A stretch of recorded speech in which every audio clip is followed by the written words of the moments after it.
My motivation for collecting this sort of stuff and working with found material or obsolete technologies has got a lot to do with memory. I'm really interested in how everyone processes memory differently and makes their memories differently, and I want to try and tap into that as a way to experience art on a collective level, both artist and audience as participants.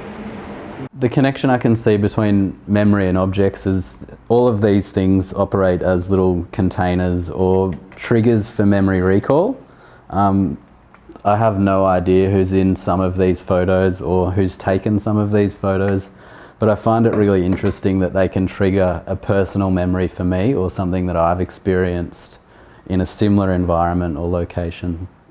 Picking up this old collection of someone else's photo objects really kind of reminded me of my family experiences and my grandparents and how I kind of associated photography and travel within where I sit in Australian culture. So all of these objects of throwaway culture have materialised for me in an installation at Lake Macquarie Gallery, where I've asked the general public to come in and work with me in the memory making process for this exhibition.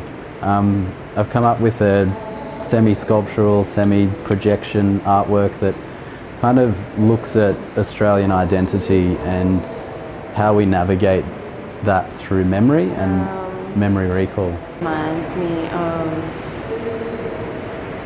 school holidays in Port Macquarie by the beach with my grandma. Can I see?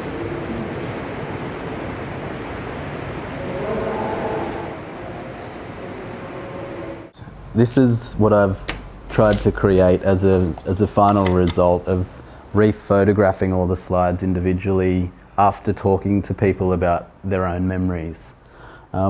This is projected much larger in the space at Lake Macquarie and has an audio component as well that enables people to come and sit down like they're in their own living room and really experience the work. And what I'm trying to do is develop not false narratives, but ambiguous narratives of photo objects in Australian culture and how we all sort of shape and form our identity differently around those objects.